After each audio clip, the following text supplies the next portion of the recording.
Philosopher August Comte ने 1835 में लिखा था कि ऐसा कोई सोचा जा सकने वाला कोई तरीका नहीं है जिसके द्वारा हम एक दिन सितारों की रासायनिक संरचना का निर्धारण कर पाएं। अब कॉम्टे के सिर्फ इतना लिखने में फिलॉसफी के लिए बहुत कुछ था। 1857 में जब उनकी मृत्यु हुई तब तक खगोल वैज्ञानिक यह पता लगाने के रास्ते पर थे कि तारे किस चीज़ से बने होते हैं। इंटरेस्टिंगली जिस उपकरण का वो उपयोग करेंगे उसका आविष्कार 1835 तक हो चुका था। फिर भी अगस्ट कॉम्ट ने ऐसा कहा था कि ऐसी कोई टेक्निक के बारे में नहीं सोचा जा सकता जिससे हम किसी स्टार के कंपोजिशन को जान सकेंगे। 1802 में British scientist William Hyde Wollaston sunlight के स्पेक्ट्रम की स्टडी कर रहे थे। वॉल्स्टन सबसे पहले सनलाइट को एक स्लिट से पास करके उसे नैरो बीम में कन्वर्ट करते हैं, फिर उसे ग्लास प्रिज्म से पास करा के सोलर स्पेक्ट्रम में स्प्रेड करा देते हैं। उन्होंने देखा कि कलर्स डार्क बैंड्स के द्वारा सेपरेटेड हैं, 2 in the red part of spectrum, 3 in the green and 2 in the blue violet region. Wollaston ने सोचा कि ये डार्क बैंड्स केवल कलर्स के बीच के गैप्स भर हैं, लेकिन इनकी इस खोज ने जर्मनी के जोसेफ वॉन फ्रॉनहोफर के इंटरेस्ट को ट्रिगर किया, जिसके कारण 19वीं शताब्दी के दूसरे ही दशक में फ्रॉनहोफर ने 574 स्पेक्ट्रल लाइंस को आइडेंटिफाई करके और डिटेल्ड सोलर स्पेक्ट्रा तैयार कर दिया। आज सोलर स्पेक्ट्रम की सभी डार्क लाइंस, हालांकि उससे ज़्यादा हैं जितना फ्रॉनहोफर ने काउंट किया था, उसे हम फ्रॉनहोफर लाइंस के नाम से जानते हैं। सोलर स्पेक्ट्रल लाइंस के होने का सुराग उसी दशक में सामने आया था जिसमें कॉम्ट की मृत्यु हुई थी, 1850s के दशक में।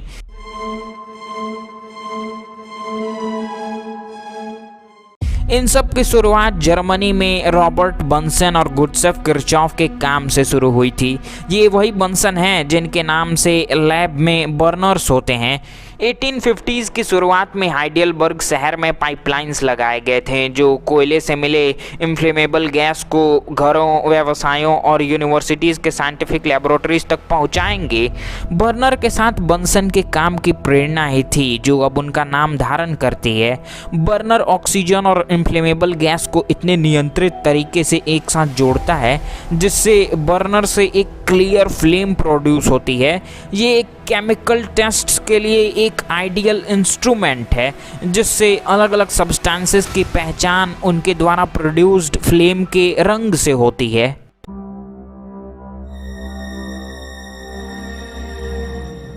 बंसन मूल रूप से कलर्ड फिल्टर का इस्तेमाल करके ऑब्जर्वेशंस को जांचना चाह रहे थे, लेकिन किरचॉफ ने बताया कि और डिटेल्ड एनालिसिस करना पॉसिबल होगा। उन्होंने साथ में एक उपकरण बनाया जिसमें एक नैरो स्लिट जिससे लाइट गुजरेगी, एक कॉलीमेटर जो लाइट के बीम को और पतला कर देगा और एक प्रिज्म जो लाइट को रेनबो पैटर्न में स्कैटर करेगा। फाइनली अंत में एक आई पीस जैसे एक माइक्रोस्कोप जो स्पेक्ट्रम को देखने में मदद करेगा। यह पहली बार था जब इन सभी कंपोनेंट्स को एक ही उपकरण, एक स्पेक्ट्रोस्कोप में असेंबल किया गया था। हालांकि फ्रॉनहोफर ने पहले ही अपने काम में एक प्रिज्म और आई पीस के कॉम्बिनेशन को इस्तेमाल किया था। बंसन और किरचॉफ जानते थे कि अलग अलग एलिमेंट्स को इस तरह के बर्नर की क्लियर फ्लेम में रखा जाता है तो वो अलग अलग रंगों से जलते हैं। उदाहरण के लिए सोडियम का एक टुकड़ा फ्लेम को पीला बनाता है जबकि कॉपर के फ्लेम का रंग ग्रीन ब्लू होता है। उन्होंने स्पेक्ट्रोस्कोपी का उपयोग करके इन फ्लेम्स का एनालिसिस किया। उन्होंने पाया कि हर एक एलिमेंट स्पेक्ट्रम पर प्रिसाइज वेवलेंथ में ब्राइट लाइंस को उत्पन्न करते हैं। सोडियम के लिए स्पेक्ट्रम के पीले हिस्से में, कॉपर के लिए स्पेक्ट्रम के हरे नीले हिस्से में एंड सो ऑन। इसी तरह अलग अलग एलिमेंट के लिए अलग अलग हिस्से में लाइनें बनती हैं।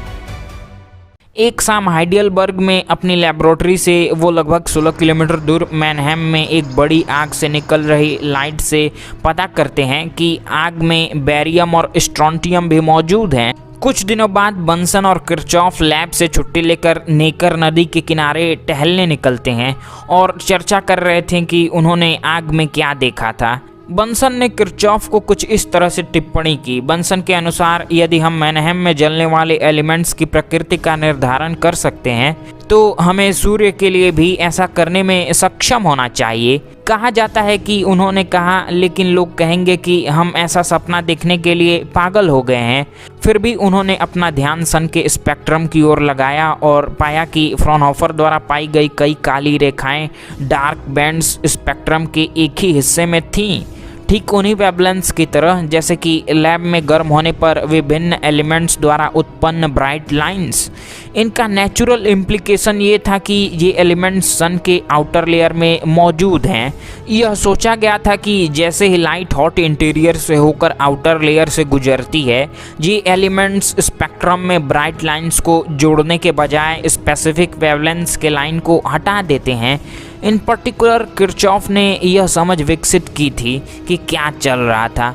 उस समय किसी को ठीक ठीक पता नहीं था कि स्पेक्ट्रम पर लाइंस कैसे बन जाती हैं, लेकिन उस समझ के बिना भी 1660 के दशक में अब यह पता लगाना संभव था कि सूर्य किस चीज़ से बना है और उसी तकनीक का उपयोग करके तारे किस चीज़ से बने हैं। कहा जाता है कि उनकी नदी के किनारे की बातचीत के विषय में बात करते हुए किरचॉफ ने बंसन से कहा, बंसन मैं पागल हो गया हूँ। बंसन ने जवाब दिया कि अरे नहीं किरचॉफ।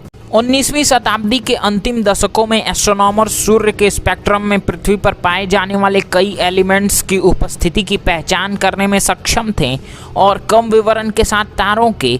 उन्होंने जो स्वाभाविक धारणा बनाई थी वह ये थी कि सूर्य की समग्र रचना पृथ्वी के समग्र संरचना के समान थी, लेकिन यह गलत निकला। तारे इससे कहीं अधिक सरल और अब हम जानते हैं कि वे ज़्यादातर हाइड्रोजन और हीलियम से बने हैं, जिनमें अन्य तत्वों के अंश मात्र हैं। लेकिन 1860 की दशक की शुरुआत में किसी को पता भी नहीं था कि हीलियम जैसी कोई चीज होती है। इसकी खोज ने सोलर और स्टेलर स्पेक्ट्रोस्कोपी के युग के आगमन को चिन्हित किया। खोज में लीडिंग लाइट एस्ट्रोनॉमर ब्रिटेन के नॉर्मन लॉकियर थे। उनकी सबसे बड़ी उपलब्धि 20 अक्टूबर 1868 को आई, जब उन्होंने एक नए स्पेक्ट्रोस्कोपिक उपकरण के साथ सूर्य की बाहरी परतों से प्रकाश का विश्लेषण किया। उस वर्ष 18 अगस्त को भारत से दिखाई देने वाले ग्रहण के दौरान सूर्य की बाहरी परतों के एक स्पेक्ट्रोस्कोपिक स्टडी के तुरंत बाद ये ऑब्जर्वेशंस हुए।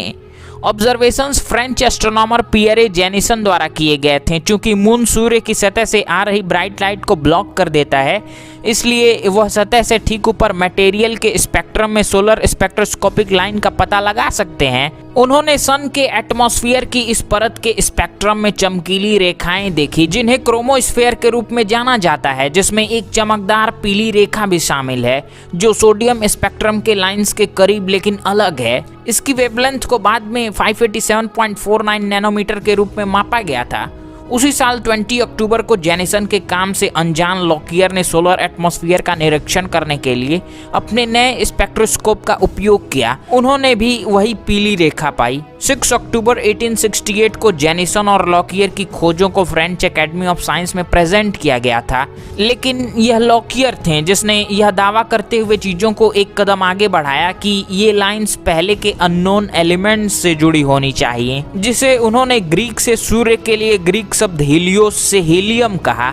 यह एक कंट्रोवर्शियल दावा था, लेकिन 1895 में फिजिसिस्ट विलियम रैमसे ने पाया कि यूरेनियम द्वारा छोड़ी गई एक पहले से अननोन गैस ने स्पेक्ट्रम में सोडियम लाइंस के पास एक ब्राइट येलो लाइन को प्रोड्यूस किया है।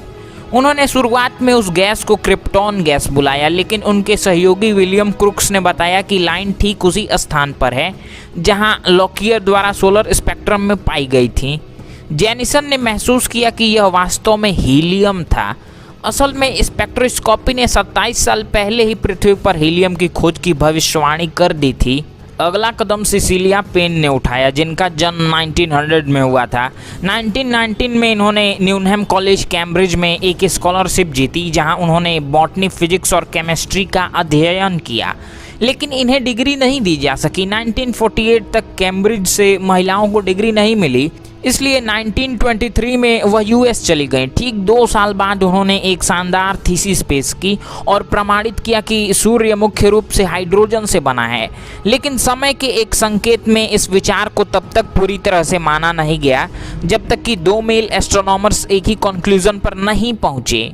1920 के दशक तक फिजिसिस्ट को पता था, जैसा कि निश्चित रूप से बंसन और किरचॉफ को नहीं था, कि एटम एक छोटे से सेंट्रल न्यूक्लियस से बने होते हैं जिसमें एक या एक से अधिक इलेक्ट्रॉन्स कुछ दूरी पर चक्कर लगाते हैं। एक स्पेक्ट्रम में डार्क लाइनें तभी उत्पन्न होती हैं जब एक इलेक्ट्रॉन एटम के अंदर एक हायर एनर्जी लेवल पर जाने के लिए लाइट की एक स्पेसिफिक वेवलेंथ को एब्जॉर्ब करता है। ब्राइट लाइंस तब उत्पन्न होती हैं जब एक इलेक्ट्रॉन एक हायर एनर्जी लेवल से दूसरे लोअर एनर्जी लेवल पर गिरता है और रेडिएशन इमिट करता है, जिसे अब हम फोटोन ऑफ लाइट के रूप में कहेंगे। क्लास 11th में आप इसे बहुत ध्यान से पढ़े होंगे, एटॉमिक स्ट्रक्चर में इसे पढ़ाया जाता है। पेन ने स्टेलर स्पेक्ट्रा में एब्जॉर्प्शन लाइंस को मेजर की और दिखाया कि कैसे पर्टिकुलरली टेम्परेचर और एक स्टार के एटमॉस्फेयर में प्रेशर वहां के एटम के आयोनाइजेशन को अफेक्ट करता है।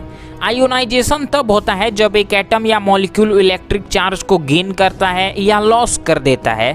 तारों का स्पेक्ट्रा एक दूसरे से भिन्न होता है, इसलिए नहीं कि वे अलग अलग चीज़ों से बने होते हैं, बल्कि ऐसा उनके एटमॉस्फेयर में अलग अलग मात्रा में आयोनाइजेशन के होने के कारण होता है। पेन ने सैकड़ों फ्राउनहोफर लाइंस के इस कॉम्प्लिकेटेड पैटर्न को सुलझाया और यह पता लगाया कि आयोनाइजेशन के डिफरेंट स्टेजेस में डिफरेंट एलिमेंट का कितना प्रोपोर्शन ऑब्जर्वेशंस के लिए मौजूद होना चाहिए। उन्होंने सूर्य और तारों में 18 एलिमेंट्स के प्रोपोर्शन की कैलकुलेशंस की और यह पता चला कि उन सभी एलिमेंट्स का कंपोजिशन सूर्य और लगभग तारों में सेम ही था। लेकिन बड़ा आश्चर्य ये था कि सूर्य और तारे लगभग पूरी तरह से हाइड्रोजन और हीलियम से बने हैं। बाकी का सौरमंडल का सब कुछ एक साथ मिलकर सूर्य की रचना का केवल 2% है। और ये न केवल हमारे सौरमंडल बल्कि सभी सौरमंडलों के लिए उनका सब कुछ एक साथ मिलकर उनके तारे की रचना का केवल 2% ही होता है। ब्रह्मांड में अधिकतर मैटर 2 सबसे हल्के एलिमेंट्स हाइड्रोजन और हीलियम के रूप में हैं। 1925 में ये लगभग अनबिलीवेबल था, लेकिन पेन का मानना था कि उनके रिजल्ट्स बिल्कुल सही हैं। फिर भी जब उनके सुपरवाइजर हैरोल्ड शैप्ली ने प्रिंसटन में हेनरी नॉरिस रसल को दूसरी राय के लिए अपनी थीसिस का एक फ्रेमवर्क भेजा, तो उन्होंने जवाब दिया कि रिजल्ट क्लियरली इम्पॉसिबल है। शैप्ली की सलाह पर उन्होंने थीसिस में एक वाक्य जोड़ा जिसमें कहा गया था कि स्टेलर एटमॉस्फेयर में इन एलिमेंट्स हाइड्रोजन और हीलियम की पाई गई इनॉर्मस अबंडेंस असाधारण प्रचुरता लगभग निश्चित रूप से वास्तविक नहीं है। लेकिन थीसिस एक्सेप्ट किए जाने और डॉक्टरेट की डिग्री मिलने के बाद उन्होंने स्टेलर एटमॉस्फेयर नाम की एक किताब लिखी। इनकी किताब ने एस्ट्रोनॉमर्स को आश्वस्त किया कि परिणाम वास्तव में लगभग निश्चित रूप से वास्तविक हैं। पेन के साथ ही एस्ट्रोफिजिसिस्ट द्वारा उनके रिजल्ट की इंडिपेंडेंट कंफर्मेशन मिली। पेन के साथ ही एस्ट्रोफिजिसिस्ट के मन के इस बदलाव से उनको सहायता मिली। 1928 में जर्मन एस्ट्रोनॉमर अल्ब्रेक्ट अनसोल्ड ने सन से आ रही लाइट का डिटेल्ड स्पेक्ट्रोस्कोपिक एनालिसिस किया।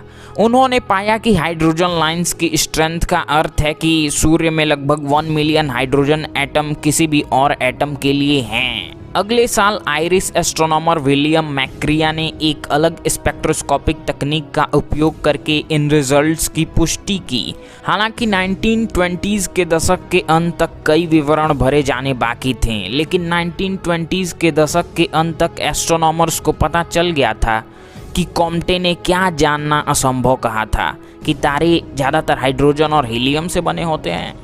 दूसरे एलिमेंट्स के निशान प्रोपोर्शन में होते हैं जिन्हें स्पेक्ट्रोस्कोपी का उपयोग करके मापा जा सकता है।